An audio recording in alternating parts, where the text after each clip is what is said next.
Hello everyone, welcome to my channel wheel of fortune 1111। मैं हूँ आप सबकी टैरो का reader and healer Purva Ghosh. कैसे हैं आप लोग? आई होप कि आप सब बहुत अच्छे हो गाइस। सो आज की रीडिंग है वो रिक्वेस्टेड टॉपिक में ही होने वाली है, बिकॉज ऑलरेडी रिक्वेस्टेड टॉपिक पे सीरीज़ मैंने शुरू कर दिया है। बहुत सारे टॉपिक्स ऑलरेडी आ रहे हैं बैक टू बैक, तो ज़रूर आप चैनल पे एक्टिव रहिए ताकि आपको पता चल सके कोई नया वीडियो आता है तो सब्सक्राइब करके बेल नोटिफिकेशन को प्रेस करके रखिए, ठीक है। और बाय चांस अगर नोटिफिकेशन नहीं मिले डेली तो ज़रूर चैनल पे विजिट कर लीजिएगा, बिकॉज मैं ट्राई करती हूँ कि मैं डेली ही वीडियो आप सभी के लिए ला पाऊँ। लेकिन बहुत बार ऐसा होता है कि यूट्यूब की तरफ से नोटिफिकेशन नहीं आता, या नोटिफिकेशन आता भी है तो आप देख नहीं पाते हैं, ठीक है, नोटिस नहीं कर पाते। तो ऐसे केस में लगने लगता है कि शायद वीडियो नहीं आ रही है चैनल पर, तो आप ज़रूर सर्च करके भी देख सकते हो, ठीक है। सो आज का जो रिक्वेस्टेड टॉपिक है वो है नो कांटेक्ट। नो कांटेक्ट में अगर आप किसी इंसान के साथ हो तो उस इंसान की क्या फीलिंग्स हैं, क्या इंटेंशंस है, ठीक है, क्या अगला कदम वो ले सकते हैं, ये इस रीडिंग के थ्रू जानेंगे। नाउ जो रिक्वेस्टेड टॉपिक है वो भले ही रिक्वेस्टेड है पर्सनली कमेंट सेक्शन में आप सभी लोगों के थ्रू, बट रीडिंग्स जनरल है, सभी के लिए है, ठीक है। ऐसा नहीं है कि किसी ने रिक्वेस्ट करा है तो उसी के लिए सिर्फ वीडियो बन रही है, ठीक है। टॉपिक बस रिक्वेस्टेड है और वो टॉपिक आप सभी के लिए एप्लीकेबल है, आप सभी उसे देख सकते हो, आप सभी के लिए है ये रीडिंग्स, ठीक है।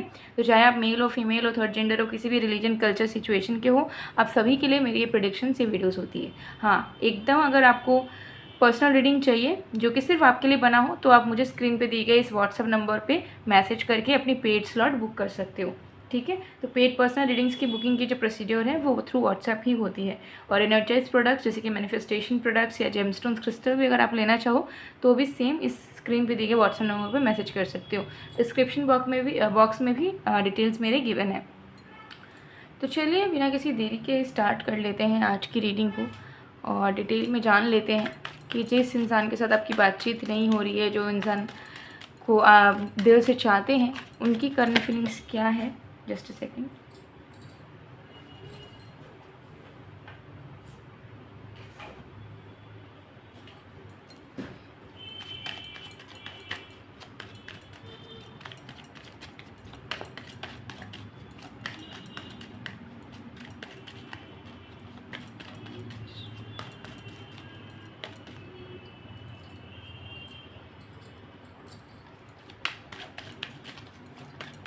पॉजिटिव रहिए, फोकस कीजिए उस इंसान पे जिस इंसान के फीलिंग जानना चाह रहे हैं आप।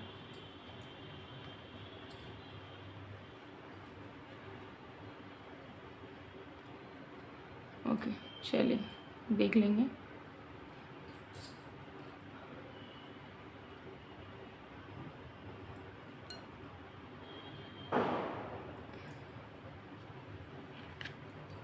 सबसे पहले यहाँ पे आया है टेम्परेंस, ठीक है। तो मुझे यहाँ पर दिख रहा है कि आपके पर्सन को कहीं ना कहीं इस वक्त फील हो रहा है कि वो कुछ चीज़ों को थोड़ा ज़्यादा ही खींच रहे हैं, ठीक है। वो कुछ चीज़ों पे उन्होंने पहले भी ओवर रिएक्ट किया था और अभी भी ओवर रिएक्ट कर रहे हैं, ठीक है। तो जैसे आप सिचुएशन को समझ लेते हो, ठीक है, बैलेंस बना लेते हो, ठीक है, ज़्यादा नेगेटिविटी फैलाते नहीं हो, वैसे उनको भी करना चाहिए था पहले से, ठीक है। तो आपके पर्सन को कहीं ना कहीं समझ आ रहा है कि मैंने हमेशा से ओवर करा है, और ओवर अच्छे के लिए नहीं करा बल्कि बुरे चीज़ों को आवाहन देने के लिए मैंने ओवर करा है, जो मुझे नहीं करना चाहिए था। मुझे बैलेंस बना के रखना चाहिए था। ये इंसान जैसे मुझे माफ़ कर देती है, जैसे मुझे एक्सेप्ट कर लेते हैं, मुझे भी वैसे करने की ज़रूरत थी। मेरी अगर गलती भी थी तो मुझे माफ़ी मांग लेने की ज़रूरत थी, चीज़ें सॉर्ट आउट हो जाती। बट मैं अभी क्या कर रहा हूँ, ब्लॉक कर दिया है मैंने, मैं बात करना बंद कर दिया हूँ, मैं झगड़ा करके अब कुछ भी सॉर्ट आउट नहीं कर रहा हूँ, नहीं कर रही हूँ, ठीक है। So it's my fault. तो आपके पर्सन को यही चीज़ रियलाइज़ हो रही है कि चीज़ों को वो सही तरीके से हैंडल कर सकते थे, ठीक है, as a responsible partner, lover और अ पर्सन, बट इस इंसान ने उसे अच्छे से आराम से हैंडल नहीं किया, ठीक है। उन्होंने चीज़ों को खींच के बड़ा कर दिया, ठीक है, और उनका ये दायित्व था कि वो आपके साथ ताल से ताल मिलाए जो उन्होंने मिलाने की नहीं सोची। So that is the thing they are doing it wrong, ठीक है। ये चीज़ उनको फील हो रही है, रियलाइज़ हो रही है। आगे देखते हैं। 10 ऑफ वॉन्ड्स। तो वही जो फीलिंग है इनका कि कहाँ कहाँ पे इन्होंने ज़्यादा ओवर एक्ट किया है, ज़बरदस्ती की चीज़ें को ख़राब करा है, वो सारी चीज़ें इनको याद आ के ना बहुत ज़्यादा इनको बोझ फील हो रहा है, अपने मन में बर्डन फील हो रहा है। इनको ऐसा लग रहा है कि इन सारी चीज़ों का पश्चाताप कैसे करें, जो गलतियाँ उनसे हो गई है उसे ठीक कैसे करें, क्योंकि उनको ऐसा लग रहा है कि भले ही आप उन्हें माफ़ कर दोगे या वो नया तरीके से अपना एफ़र्ट भी डाल के चीज़ों को सही कर सकते हैं, लेकिन जो डीड्स उनके पास्ट में रहे हैं, जो काम उनके पास्ट में रहे हैं, क्या उसको माफ़ी मिल सकती है? क्या उसको कोई भुला पाएगा? शायद आप भी नहीं भुला पाओगे, वो भी नहीं भुला पाएंगे। तो इस बोझ से कैसे मुक्त हो, इस पर्सन को उसका भी बहुत टेंशन है, क्योंकि उनको ऐसा लग रहा है कि वो इतने ज़्यादा बुरे बन चुके हैं कि वो आपसे ऑथेंटिक वे में भी अगर प्यार करने जाएंगे तो भी आपके मन में हमेशा डाउट बना रहेगा, इनको माफ़ करने के बावजूद भी, कि ये इंसान चालाकी कर रहे हैं, ये इंसान फेक है या कुछ। तो उनको ऐसा लग रहा है कि इनके अंदर की जो अच्छाई अभी निकल के आ रही है उसको आप अप्रिशिएट नहीं कर पाओगे, क्योंकि इन्होंने ढेर सारी गलतियाँ पास्ट में करी है।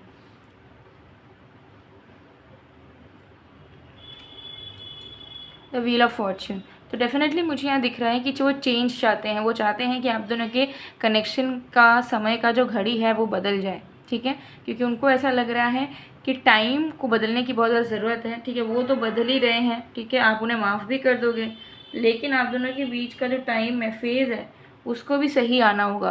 तभी क्या होगा कि जो एफ़र्ट आप दोगे और वो देंगे, वो काम बनेगा, फेवर में आएगा और सक्सेसफुली आप लोग एक साथ लीड कर पाओगे। लेकिन अगर यही टाइम रहा कंटिन्यूएशन में, तो उससे क्या होगा कि आप दोनों के कनेक्शन में फिर से कुछ ना कुछ प्रॉब्लम आएगा। तो इनको ऐसा लग रहा है कि इनकी गलती तो है ही है, नो डाउट, लेकिन साथ में किस्मत में आप दोनों के साथ का जो टाइम था वो भी कहीं ना कहीं सही नहीं चल पा रहा है अभी तक भी, ठीक है। तो वो बदलाव चाहते हैं, वो बोझ से मुक्ति पाना चाहते हैं, वो चाहते हैं कि जो बैलेंस वो पहले नहीं बना पाए हैं वो बनाएं। तो इनका मन डेफिनेटली है कि आपसे बात कर लें, कांटेक्ट कर लें। ये जो भी बचपना दिखा रहे हैं, जैसे कि खुद से अगर इन्होंने ब्लॉक करके रखा हो आपको, आपका नंबर डिलीट कर दिया हो, तो उस हरकत से अपने आप पे उनके मन में बहुत पछतावा हो रहा है कि उनको एट फर्स्ट प्लेस ऐसी हरकत तो करनी नहीं चाहिए थी। अब वो आपको अनब्लॉक करना चाहते हैं, नंबर को सेव करना चाहते हैं, फिर से बात करना चाहते हैं, लेकिन इस बार उनका ईगो काम नहीं कर रहा, उनको शर्म आ रहा है कि तब तो बहुत बड़े बन के उन्होंने ब्लॉक मार दिया था, डिलीट कर दिया था, ठीक है, एकदम दिखावा करके। तो अब किस मुंह से वो आपको अनब्लॉक मार के आपसे बात करने आए, ठीक है। तो यही चीज़ का शर्म इस इंसान को कहीं ना कहीं लग रहा है। The tower, yes definitely. तो मुझे यहाँ दिख रहा है कि ये इंसान पास्ट और फ्यूचर में अटके हैं, प्रेजेंट का तो कुछ सोच ही नहीं रहे हैं। पास्ट में वो देख रहे हैं कि कैसे आप दोनों के बीच में चीज़ें ख़राब हुई अचानक से, ठीक है, सब कुछ अचानक से बदल गया।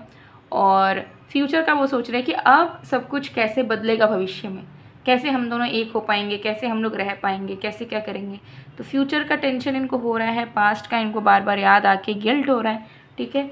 और अब वो बस चाह रहे हैं कि कैसे भी करके प्रेजेंट सिनेरियो में ईश्वर साथ दे दें, वक्त साथ दे दे, ठीक है। तो यस, कहीं ना कहीं ये मैनिफेस्ट ज़रूर करने की कोशिश कर रहे हैं आपको और आप दोनों के प्यार को, ठीक है। ये तो मुझे डेफिनेटली दिख रहा है, यस।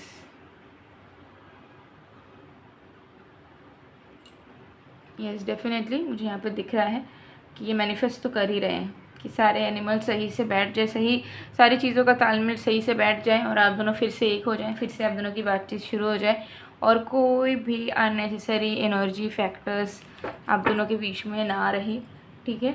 ये चीज़ दिख रही है यहाँ पे।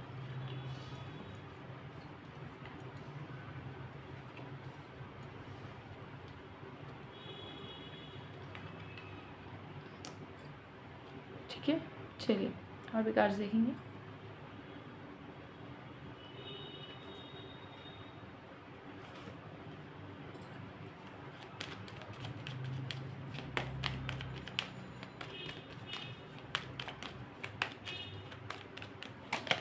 है I want to reach out but I am afraid, जैसे मैंने आपको पहले बताया वही मैसेज यहाँ पे आया है कि ये रीच आउट करना चाह रहे हैं, बात करना चाह रहे हैं, तड़प रहे हैं लिटरली कि उन्हें बस आपसे बात करने का मौका मिल जाए, वो आपको अनब्लॉक कर दें, ठीक है, या फिर कांटेक्ट शुरू कर दे कैसे भी करके। लेकिन ये इनको बहुत पछतावा है, रिग्रेट है, गिल्ट है और डर भी रहे हैं कि अगर अभी वो आपको अनब्लॉक करके बात करने आते हैं या नॉर्मली बात बंद और बात करने आते हैं सडनली, तो आप उन्हें 4 बातें सुना दोगे, उन्हें अच्छे से आप वेलकम नहीं करोगे, ठीक है। और उनको पता है कि आप उनसे क्या क्या कहोगे, तो उस चीज़ को फेस करने से वो डर रहे हैं, ठीक है, क्योंकि शर्मिंदा तो ये फील कर ही रहे हैं ऑलरेडी, ठीक है। I couldn't let you get close to me, तो इसी डर से ये आपको अपने पास ला नहीं पा रहे हैं, आपके पास जा भी नहीं पा रहे हैं, ठीक है, क्योंकि उन्हें आदत नहीं है आपके सामने वीक पड़ने की, उनको आदत नहीं है आपके सामने सॉरी मांगने की, उनको आदत नहीं है कि हाँ उनकी गलती वो एडमिट करे आपके सामने। लो वो उनके लिए थोड़ा टफ है, क्योंकि उन्होंने कभी हो सकता है आपके सामने करा ना हो वो चीज़। तो उसी शर्म से इनको इनके अंदर मन में तड़प उठ रही है कि आपसे बात करें, आपके पास आए, बट ना तो आपको पास आने दे रहे हैं, ना खुद आपके पास जा पा रहे हैं। ठीक है, ऐसी इस मनोस्थिति में अटक चुके हैं। I am grateful for this spiritual lesson. लेकिन हाँ, जो भी गलतियाँ उन्होंने करी है, जो भी उनका बुरा साइड है, उससे उनको सबक मिल चुका है ऑलरेडी। तो कहीं ना कहीं इनके अंदर एक positive change mentally, physically, emotionally ज़रूर आया है। ठीक है, जिसके चलते they want to come back to you. I remember every detail of that day. तो मुझे लग रहा है कि जिस पल इन्होंने हो सकता है कि ओवर रिएक्ट करके आपको दुख पहुंचाया, आपसे दूर गए, आपसे बात करना बंद की, वो दिन, वो पल इनको बार बार सता रही है, और उस मेमोरी को वो डिलीट करना चाहते हैं आप दोनों के लाइफ से। ठीक है, सो गाइज़, ये थी आप लोग की रीडिंग। आई होप आपको पसंद आएगा। पसंद आए तो please do like, comment, share and subscribe. मैं मिलती हूँ आप लोग को नेक्स्ट वीडियो में गाइज़। एंड ऑल्सो अगर एनर्जाइज्ड लव लाइफ का ब्रेसलेट या एनर्जाइज्ड मनी मैग्नेट ब्रेसलेट अगर आप लेना चाहते हो, तो ज़रूर स्क्रीन पे दिए गए व्हाट्सएप नंबर पे आज ही जाके आप इन दोनों ब्रेसलेट्स में से किसी एक को या दोनों को ही परचेज़ कर सकते हो। 20% ऑफ अभी मिल जाएगा। ठीक है, दिवाली में मैंने 70% ऑफ, 50% ऑफ दिया था। ठीक है, सो ज़रूर अगर आपको चाहिए आप स्क्रीनशॉट लेके ऑर्डर प्लेस कर सकते हो। ओके, सो गाइज़, मैं मिलती हूँ आप लोगों को नेक्स्ट वीडियो में। तब तक के लिए बाय बाय।